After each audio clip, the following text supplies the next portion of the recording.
Welcome to Wonderland's podcast, and tonight we have Jan Foster. Good evening, Jan. How are you?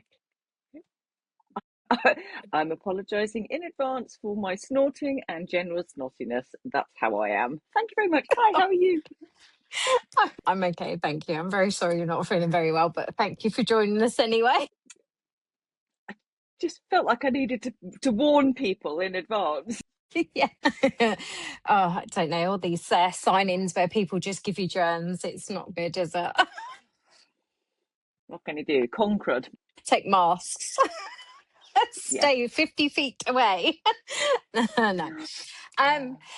So could you tell us a little bit about yourself for those that don't know you and I will could. be attending Wonderland? Okay. I'm Jan Foster, not Ian, and not a man, not Jan, Jan. And I live near Manchester. You won't guess that from my accent because I've only lived up here 26 years. But anyway, I write historical fantasy and historical fiction. And this will be the second time I've been to Wonderland, and I came last year and it was wonderful. And so I'm very, very happy to be coming back and hopefully seeing some familiar faces and making some new friends as well. So there you go. That's a bit about me. I remember last year and seeing you last year, but I didn't get time to walk round Yeah. everyone and say hello or anything. So if I didn't, I'm very sorry. That's all right. It was cray day. It was very, very busy and wonderful and so lovely to meet everybody. And everyone was so nice and friendly. It was just a really good vibe. And I'll tell you what, it flew. It absolutely flew. It did So actually, yes. didn't it? Yeah. Yes, no, it did. And so, do you have any of your sparkling, beautiful books with you today to show us and I tell us a little might. bit about them? Well, I might do. So I'm primarily known for my Nature series, which is set in mostly the Tudor age, although I do have a Viking age one as well. And it's got witches and fae and vampires and demons in it. So at the moment, there are 5 big books. So I'll whiz through them. There you go. You might have seen these before. The I Viking ship have, one yes. always catches eyes. That one, in fact, actually Yeah. is one of my biggest sellers. So that's the prequel, and that's the one that if you wanted to join my newsletter, you could also read for free as a download. And then book 1 starts off in the Tudor age. As you might have guessed from the cross, it is based in the Reformation and the dissolution of the monasteries. Book 2, Nice. which I think I had, which has, I don't know if anyone knows what that is, but it is an astrolabe, which is a nautical instrument for navigation. And it's got stars and stuff on it. Yeah, I think I I don't can know if I had this one see them last year. occasionally. Yeah, yeah, Maybe on like what was I watching the other day? It's something with I Viking had. boats I or was watching whatever. something the other day. But that's an astrolabe. Oh, how exciting! Yes, it's quite an unusual instrument, and they're a bit larger than you think in real life. I was in a museum as well and saw one. I thought, Yeah, because I in my swear head, about I that kind of big, thought it aren't was they? that big, but it's not. It's Yeah, actually like kind of globe size. yeah. It's like yeah, Yeah, they're quite large. But this one in this book isn't. It's a mini one. It's a mini one because it's a cute one. It's used. Yes, it's very sweet, and it's used by my fae who are flying to Europe and need to navigate using it. So those 4 were, I think, there at Wonderland last year, and I have a suspicion that I haven't published this one yet, which I is don't book remember seeing it, 3 in the but oh, main I like series. the cover. Yeah, yeah. Well, you can get that it might be a bit stabby from Yeah, the throwing knives, which are on the front, yeah, which might be another clue. And that one's got more of a kind of horror vibe to it. Sorry about the bits in there. That's because I actually just finished writing and I'm in the middle of nearly finishing the edits on the next book. So I had to go back and reread this and pick up all and just like kind of make notes of yeah. what I'd said and what I did and where people were, because it's been a bit of a gap since I wrote that one and published it to Yeah. writing book 4, and I'm about to start writing book 5. Do you want an exclusive cover reveal, Kelly? Yes, please. Would you like it? Because I've only I just would. shown this to my Very, very newsletter much. people yesterday. So this is the first public outing of the cover. And obviously it's not on a book because, like I say, I'm still doing the edits on it, which I've nearly finished. I've got Yeah. 18 chapters left to go. But anyway, are you ready? Da, da, da, da, Yes. da, da. Oh, it's beautiful. Yes. And Well, it's it's very bright. pink. And I like pink. Well, it's kind of It red. I matches had my to hair make when it a it's all different pink. red to this one because but it's Yeah. also it's a kind of blood red, and there's a reason for that, and that is in fact it's not a very good printout. I'll be honest with you. It's as good as my printer will do, but that's a red shard of enchanted stone, like a gem. So might give you a little clue, but it's Oh, also the how exciting. switching of characters as well, because I've done 3 books with my 2 main characters, Aoife. Well, actually, no, four. Four. What I'm talking about. Four books with Aoife and Joshua as our main Fae couple. And this book is Yeah. moving away from that, and it's more YA appropriate because it's the start of Hope, their daughter's story. So it's kind of like a bit more of a YA kind of vibe to it. I like a bit of that though. Yeah, well, I mean, it's not that the others haven't been read by kind of teenagers. They have because they're clean. They're not got any smut or spice, as we like to call it in the trade. But so they are appropriate for teenagers to read. But this has got much more of the YA tropes that you'd expect in the kind of discovering yourself and all that sort of stuff in it. Yeah, yeah, yeah. So it's fun. It's good. It's a little bit lighter in terms of the way it's written as well. I've tried to make it a bit Yeah. less. I suppose dense is the wrong word, but easier to read because I Yeah. want it to be more for a YA appropriate audience. I love an easy So read that's though. yeah. Well, it's not I that the love others an aren't easy easy to read. read. It's just that the language and the variety of vocabulary that I've used in it, to be honest with you, is more for adults. You know, not Yeah. necessarily sure that teenagers have got that breadth of vocabulary yet to fully understand it. So I'm trying to tone it down a bit, go a bit easier for people. So, but the downside being, because I haven't yet finished edit, I probably won't have copies with me on the day at Wonderland. I was really Um, trying to, but it's just not happened. So I will be taking pre-orders on it though. Pre-orders to post out. That's the way I'm looking at it. And trying to, that sounds good. yeah, I like yeah, that. I'm hoping for that anyway. So which one So that's which some of them. Go which one was your favourite to write out of that series? on. I suppose the immediate favourite is always the last one you've written because it's the Yeah. most present in your mind and you enjoy the Mm. process of, well, I enjoy the process of writing. And also, what I like to do is kind of dip into other genres a little bit.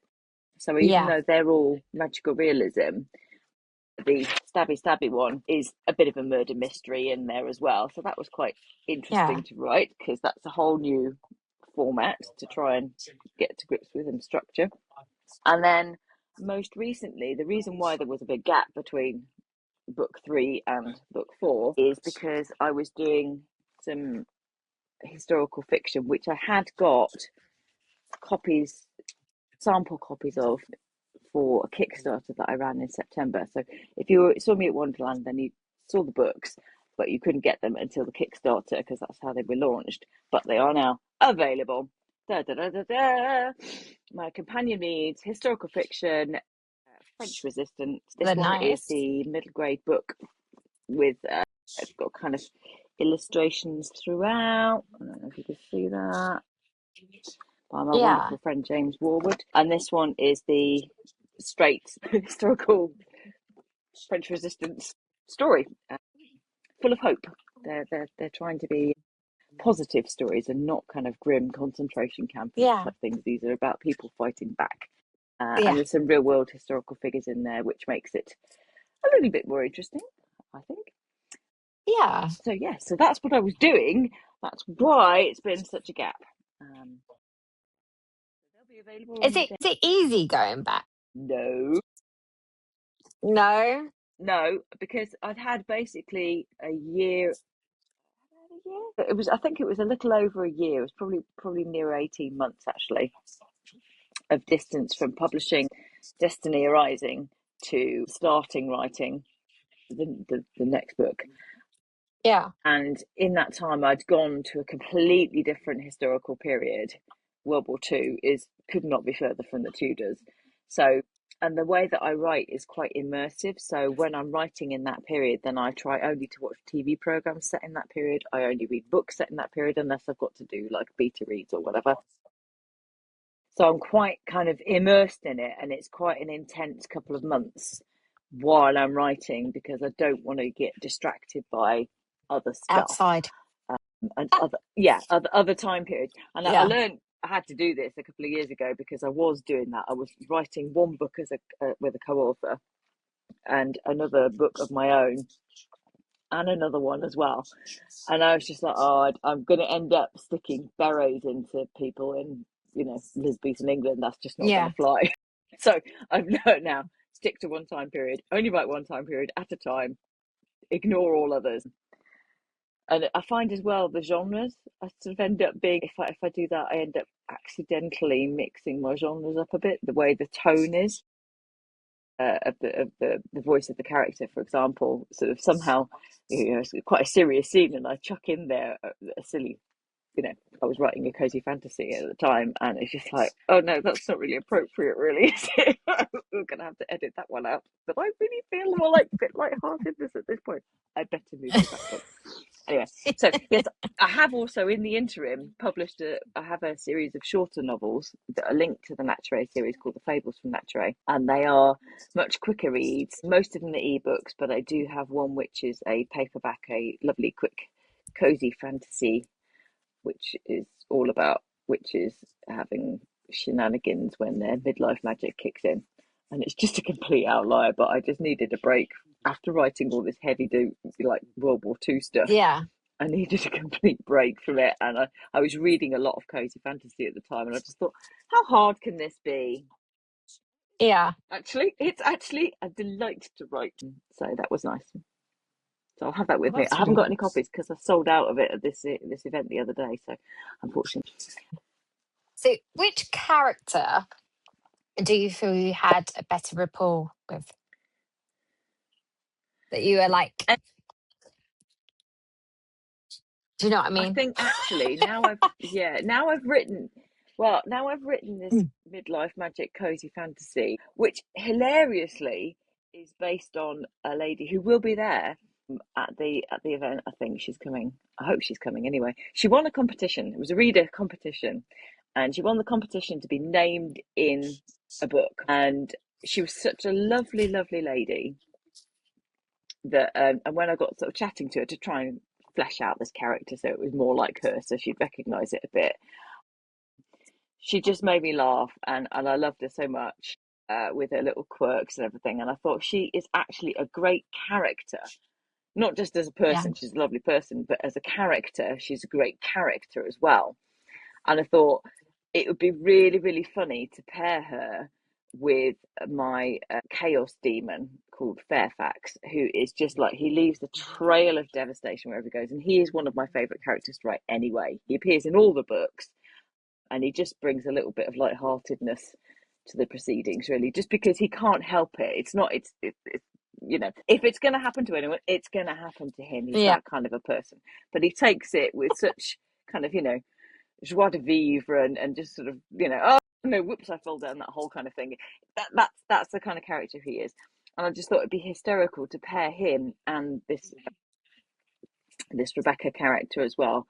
So they ended up becoming the backbone of this cozy fantasy, which I then ended up, as Rebecca kind of evolved more, and I thought, oh, this has got to be a midlife magic, really. When just imagine if you're Yeah. going about your normal life, you've got to the middle of your life, and everything's just kind of pottering along as it probably should be, etc. And suddenly magic like happens to you, when you thought it was never going to.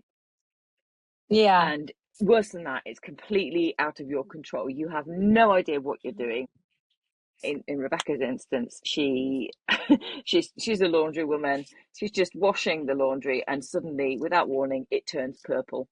everything, all of the linens turn purple. And she's like, God, no one's going to wear purple. You can't wear purple. It's a royal colour. You're not allowed. Not allowed. And then Yeah. suddenly everybody's grundies are all like the wrong shade. And at first she finds it a bit funny, imagining that, might lead to things for her neighbours. But then she realises how much of a disaster it is. And so she Yeah. goes to seek some help from her local coven of witches that she knows of.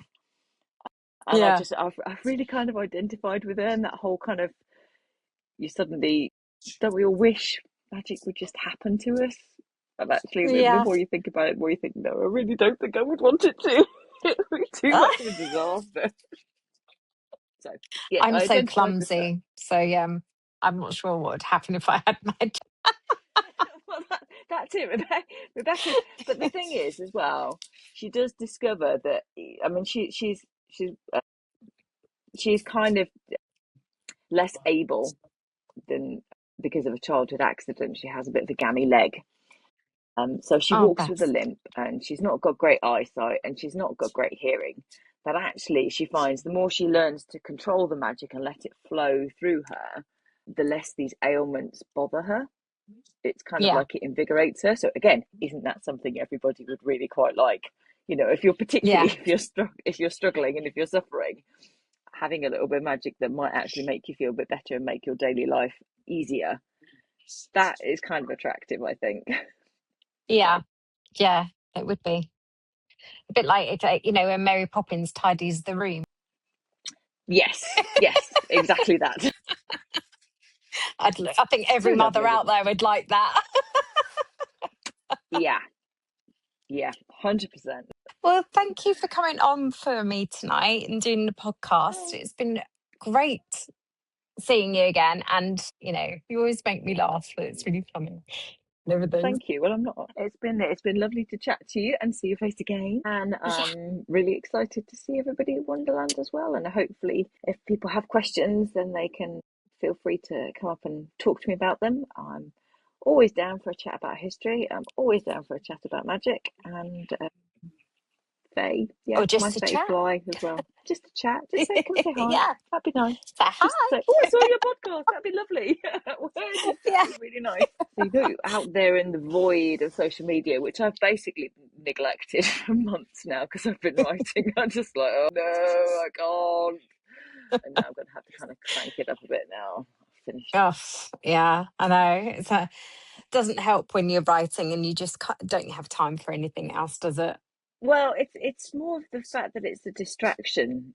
You want to go on, you get a little notification, don't you, saying, well, somebody's replied to Yeah. your post or somebody's commented on this or something. And you just, the distraction is real to check it, and it's Yeah. quite interrupting of the flow. So I think that's what I need.